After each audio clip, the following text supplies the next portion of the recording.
San Francisco is just getting worse and worse. Like, people just don't really have any more words for it, even like in very popular tourist destinations, right?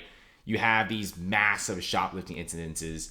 You got these huge thefts of cars and just people just breaking into vehicles and stealing luggages. And a lot of these are from tourists. This is crazy. Like, you would not see this in a lot of other cities. This is why it's like the car theft capital. San Francisco and Oakland are just so bad. People are just tired of it. All right. It's just happening everywhere. They call the cops. Nothing's ever done. Okay, businesses are getting robbed on a constant basis. There's businesses in San Francisco, like just everyday small restaurants, getting robbed 3 to 5 times a year, which is a very, very high amount considering the damages that got faced.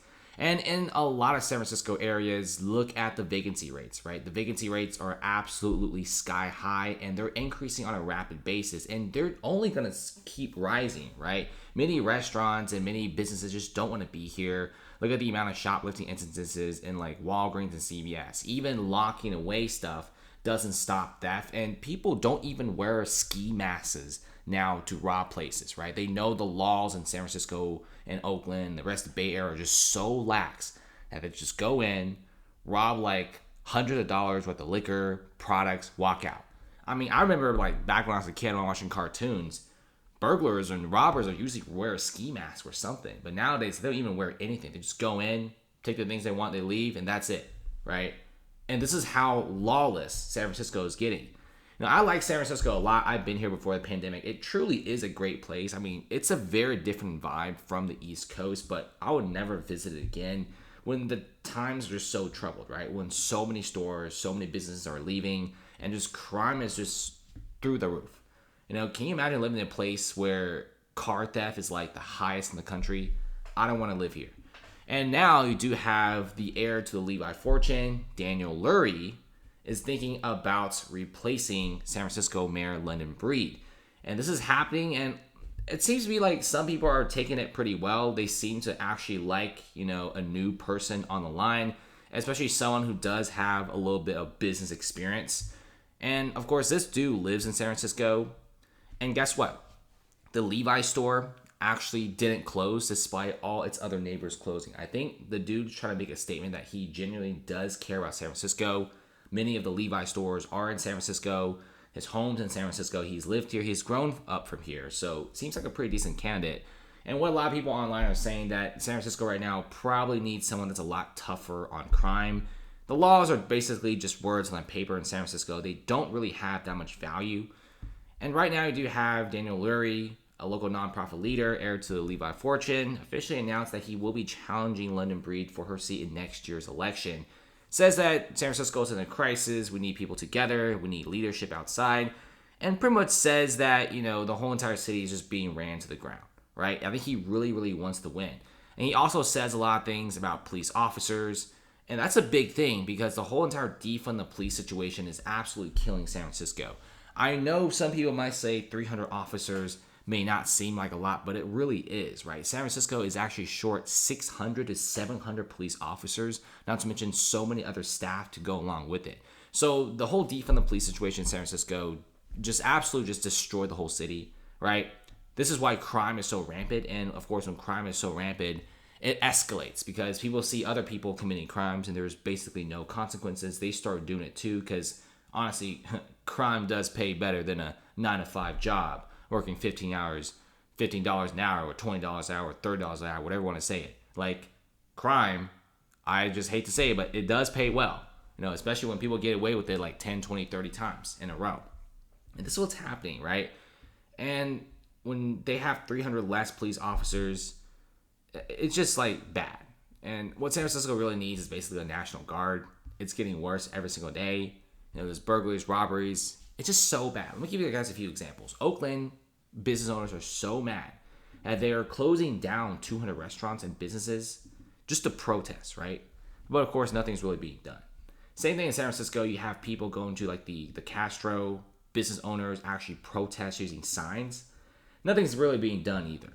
And you do have a lot of people, a lot of businesses, they don't even protest. They don't even say anything. They just leave, right?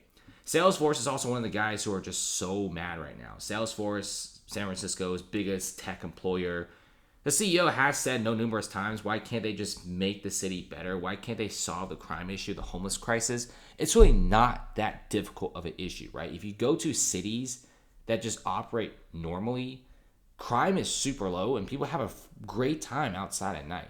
I mean, San Francisco before the pandemic was somewhat decent, right? It had its problems, but it just had so many office workers and they seemed to be a little tougher in crime back then.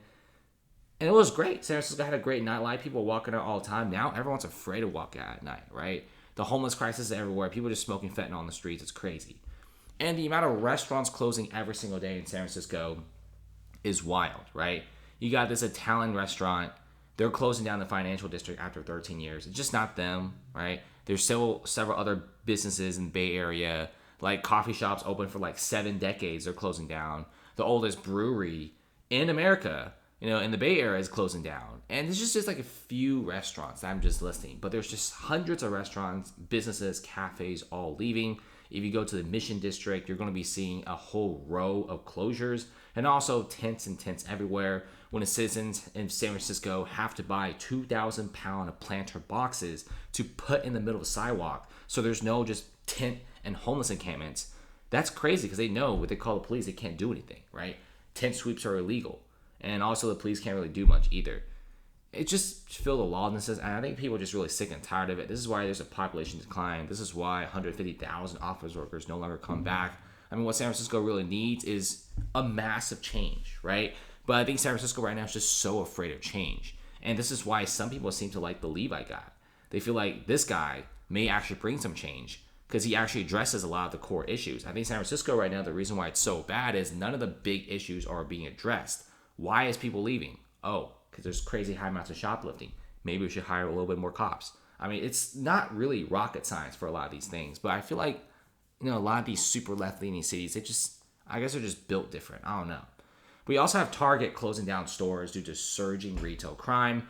And funny enough, they're only closing down on some like the super left cities, right? They're closing down in New York City, they're closing down Portland, Seattle, and especially San Francisco and Oakland. They're closing down like super fast, like before Halloween. They want to leave ASAP as quickly as possible because Target literally calls the police station like hundreds of times every month. We're not talking about a few times, hundreds of times, because shoplifting is just so rampant in this company, right?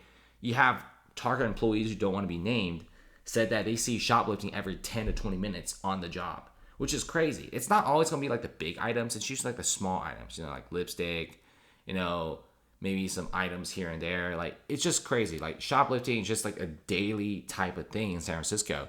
You have people owning grocery stores being shoplifted, people owning hardware stores being shoplifted. And I can't imagine owning any store in San Francisco, especially one where you sell merchandise and food. You're probably going to be shoplifted. And there's no point in calling the police. It's just very hard on business owners. And business owners are just so mad right now. This is why so many people are leaving. Whole Foods has left. Old Navy has left. Uniqlo has left. Like, come on. Even the Uniqlo, that just shows you that the situation in San Francisco is just getting worse and worse. I really hope they do recover. This is like one of my favorite cities out there. But until they recover, I'll probably not visit it.